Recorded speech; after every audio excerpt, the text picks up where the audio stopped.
and welcome back to another video. Today I am so excited. I have two lovely guests that are going to be hanging out with me today. First, let me introduce you guys. This is Betina, and Dylan. I'm going to go ahead and let you guys take it away. Cool. I'm Betina. I am a trainer full-time. I work with Nike and a few other brands, and obviously here at Lift Society. My whole mission is really just to inspire positive change in people's lives and empower women through strength training. Love that. And I'm Dylan. I'm one of the owners of Lift Society. It's a strength training, bodybuilding gym in Los Angeles. And yeah, I would say our overall mission is to get people stronger, more jacked, lower your body fat percentage, you know, all those Fitspo things. Love it. Exactly, literally. So the reason I wanted to bring them on today is, well, for one, I have a history here at Lift Society. I found out about this gym, I don't know, was it like 6 or 8 months ago? I feel like it was a year ago. Was it a year ago? Maybe a year ago. Okay, so it's been a while. I was super inspired right away because it was one of the only gyms, actually it's the only gym that I found in LA that offers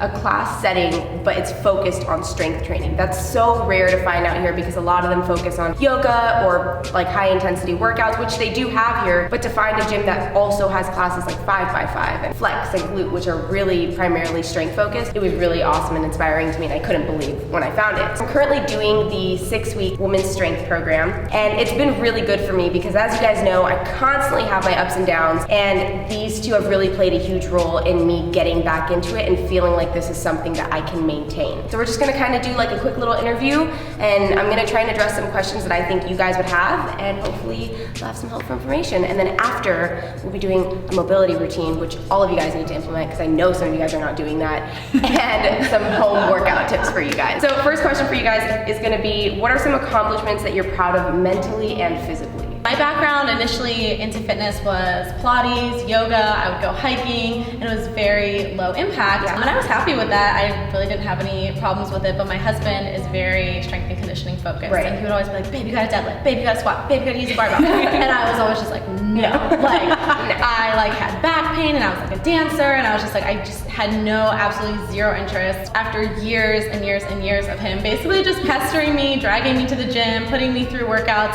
he was like, babe, today's the day. You're learning. He was like, you're learning how to deadlift. He's like, because like I was having a lot of back pain. He's like, I swear deadlift is gonna help your back. And I was super, super nervous. And so we basically started with a empty barbell on a bench, kind of like sideways on the bench, and like set up my stance properly and stuff like that. He's like, just basically from the bench to standing, just deadlift the bar from there. We like doing rack pulls now. Right, like exactly. The rack, right? It was like a really good, like, okay, I can like do like this tiny little bit of lifting. And then I was sore for like a week. A week! What is this? I was like, oh my God. And I was like, damn, he's right. I do need to lift because like there should have been no reason why I should have been that sore from doing something so minimal. That, I feel like the fact that I got so sore, and I was like, oh, I can really feel this like in my back, like in a good way, like it made me feel a lot better. Yeah, because when we're like, sore, you feel like you did something. Yeah, you're like, and too, it feels like a deficiency, right? So it's like, I was like, oh shoot, like this is really needs to get stronger. Yeah. So that was like, it almost kind of became like an obsession from that point. That's like, always how I gotta do this again. Oh, I gotta do this again. And so yeah, like now I'm like that person that's helping other women specifically learn how to deadlift who are terrified. So I always tell them that story of like, listen, that's like, so good. However bad you think you are, like I'm way worse. So good. The way I got into strength training was I actually used to play in a band for a living, and I played every single weekend. I was up till 3 or 4 in the morning, and I would dance around with a bass guitar. So I thought I was in pretty good shape because we played 3-hour set. Oh my God. We would like dance around for 3 hours. And so I was in pretty good cardio shape. My roommate started going to this class, and she told me to come, and I'd be like, yeah, whatever, I'll go. And then eventually, like after like 3 weeks, I finally came with her, and it was a boot camp style class. And I remember showing up, and she had like the 10-pound weights in her hands, and I was like, oh, maybe I'll get the 5. She's a little crazy, that's too much. And I remember this class, like it was just such a blur to me. It was one of those things, like she said, addicting. I was like, oh my God, it was so amazing, but also that sucked so bad. So I felt, I was so bad at it, but at the same time, I was like, okay, I want to keep getting better at this. And I kept going, and then eventually I was like lifting heavier weights than her. And it was just so empowering to see that change happen in myself. And then, I wasn't in a good place being in the band. Like I was staying up every single weekend, drinking a lot, eating shitty food. So, sorry. No, that's okay. That's okay. Poopy food. No, you can that I could make myself feel better was so amazing. I didn't realize how out of shape I was until that class. We actually used to have a pull-up bar in our house, and I couldn't even do one pull-up. So after I think it was 6 months, I could eventually like kind of get myself out there. And then soon enough, I was able to get a lot stronger. And over time, that feeling was just so empowering that I just wanted other people to get there. And you know, ever since I started incorporating strength training, I've just gained so much more confidence. And you know, I've been through a lot in my life, and I feel like the more I incorporated, the more I was able to push myself through those barriers, the more I could translate that to life. And I like to be able to tell women that like, if you can incorporate that into your life, actually put yourself through some sort of struggle as a choice, as a choice to make it for fun, like it translates to life in so many ways. There's been so many studies about like mental toughness and strength training, because if you think about it, like you're holding a heavy weight on your body, and like you have to, and you're moving around with it, right? You're moving. You're not just holding it, you're moving. Exactly. So it's like you have no choice. Like as that weight gets heavier, you have to complete your reps. Obviously, you can bail and things like that, but like just holding that weight on your body makes you mentally tougher. What is some advice that you would offer to other females trying to find the courage and confidence, whether it's body image issues or not feeling like they have the time, or you know, all of the different excuses that you tend to hear when people just clearly are. In terms of building confidence, I think one of the best things you can do is invest in yourself. Some kind of like trainer or workshop or membership that has like personal guidance of some sort. A lot of times like lack of confidence is really just lack of knowledge, and so really like reading, researching, talking to, like if you have friends who are into weightlifting, like just surrounding yourself with that type of person and learning as much as you can, I think automatically will improve your confidence. And so I think like for women especially, like when you go to the gym and like the free weight section is filled with like guys and grunting, and you don't want to be like the one person that's like you know, right?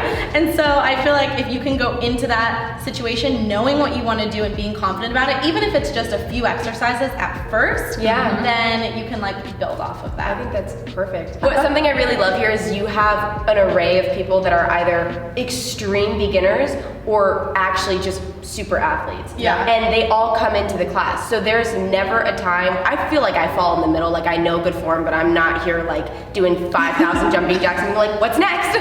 What I really love is that people come here and they don't worry about what level the other person is at. Everyone is here to learn, and the instructors always make it a point, if they know you're new, they'll come and they'll hang out with you and they'll figure out ways to tweak the workout for you or to help you have better form. It's really interactive, and the classes are smaller. It's max 10 students. And even if there's more people, there's still that attention to the people that need it. I really love that about them, and I think it's something that can be rare to find. So if you guys are in LA and you are looking for something like what Dylan mentioned, don't hesitate to come and try that here. And that's not me trying to pitch you guys or sell you guys, that's me just being completely honest with you guys, and just, you know, do it. Come hang out. One of the biggest things I always tell people is just to be kind to themselves and just remember that it's a journey. You know, it's okay if you fall off every once in a while. It's kind of like that, so what, now what? You know, you did something, now what are you gonna do about it? So, you know, I think a lot of us just get so caught up in what we haven't done or what we did, or if we ate those 6 bowls of Lucky Charms. 7. You know, you just have to be really kind to yourself and just remember all of the things that you have accomplished and what you can do about the mistakes maybe you've made. Not even mistakes, but the things that you've done. And then also another great thing is to find an accountability buddy, someone that's on a similar journey as you. They don't necessarily have to be on the same level, just like here, you know, everyone's at a different, everyone here is on the same journey, like to better themselves, to get stronger, to get better results. So if you can find someone that's on that same path or that same mindset, it'll help you hold yourself accountable. Because I think that sometimes we just try to do things alone. And it's hard. It's hard. You can get in your own head, and sometimes you have someone call you out. What are 3 tips that you would offer to beginners? It's hilarious. I would say, number 1, be realistic with yourself and with your goals. Like, this is so funny, but like this happens all the time. Is so like we'll sell like the first month, right? And it's like there's no commitment, you just come in for 1 month. And people will legit be like, oh cool, I'm gonna get jacked in 1 month. And it's like, it's definitely a process. And so I feel like having small, realistic daily and weekly goals is something that is super, super Yeah. important, because if you come in with the idea of, I'm just gonna like completely transform my body in 30 days, then either A, you're not being healthy, Yeah. or B, you're not gonna have that happen, and then you're just gonna be so bummed and like disappointed that that's not what happened. Right. And if it was that easy to be in shape, everyone would be in shape. So I think just Yes. setting realistic Yes. goals Yes. is like the best thing for people who are first starting out. I would say, you know, incorporating a healthy habit every single week is good, because sometimes we do too much too fast, kind of Yeah. add on to Yeah. that. And so giving yourself those small little changes in your life, like a positive thing, like whether it be, you know, okay, I don't drink a lot of water, so maybe this week I'm gonna drink a lot Right. more water. Next week I'm gonna write down things that I'm thankful for. So Right. little small habits that are positive in your life, Yeah. because a lot of times we just focus on the bigger picture. Yeah. You know, so Rather than the small little steps yes, along the way. exactly. And Yeah, and lastly, kind of, I think all of these tie in together, but just not pushing yourself to the point of exhaustion, not trying to overachieve, not trying to like call it like ego lifting, right? Like come in and make your body feel good. And like not Yes. even just your body, it's like your mind can burn out. You can wake up and just be like so exhausted and still push yourself to go to the gym, but like is that really the healthiest thing Right. for your mind and your body? Yeah. Set realistic goals, but also too like just don't like try to kill yourself in Yeah, the process. it's not Give your worth body it. a rest. It Yeah. deserves it. It Yeah. deserves it. We don't work out to kill ourselves. We work out so we can feel good in our everyday lives. Yeah. Yeah. So that's important. Yeah. All right, guys, are you ready to do Yeah, this? little workout? Yes. All right, let's do it. Please take it easy on me. I flex later. Okay, I'm so sore right now. So let's warm up, guys. So I love starting with just some neck rolls. Let's roll our neck from side to side. I feel like the neck is one of those things that's always sore, and you just never even realize it. Yeah, because you hold so much tension in your shoulders. jacked up constantly. All right, let's take our chin to our chest and just roll it down. Take your hands all the way down to the floor, and let's just walk it out to a push-up position. So slowly kind of hand walk it out. Good, and then from here, you're gonna step your foot to the outside of your hand. Nice, and then from here, just push your hips down, lift your chest up as much as you can, and you're gonna give me 5 hip circles in each direction. So kind of roll through the hips here. Yep, and then just keep pressing your chest up. Keep that back leg as straight as you can. Make sure you reverse it, just 5 in each direction. Good. All right, let's switch. Right leg's going back, left leg's coming up, right to the outside of, yep, and just try to roll your shoulders back, push your hips towards the floor. I'm going the opposite way then. It's okay, it's okay. And then let's press back to a down dog. Let's get those hips up nice and high and slowly just pedal through your heels, sending all your weight into that straight leg, shifting your hips. And let's get 10 of those. Back to that push-up position. Step your right foot back outside your right hand. We're gonna work our right elbow down towards the floor. And then you're gonna rotate and twist it up towards the ceiling, but press that back leg nice and straight. Let's do that 4 more times. So you're gonna tap it down and rotate. Good. Couple more. Good. Hopefully we're getting a little hip stretch here. Yes. Yeah, tight hips. Last one. Good. And let's do that same thing on the other side. Left foot's coming up. Tap that left elbow and rotate. And then when you're doing these, make sure that your knee is right on top of your heel, so that knee's not coming forward above the toe. Let's get 2 more.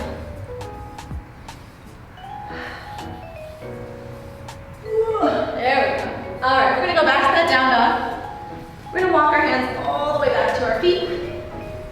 And take your feet a little bit wider. Let's bring it up to our squat stance. Let's bring your arms out front. We're gonna do a tempo squat. So we're gonna lower down for 3 seconds.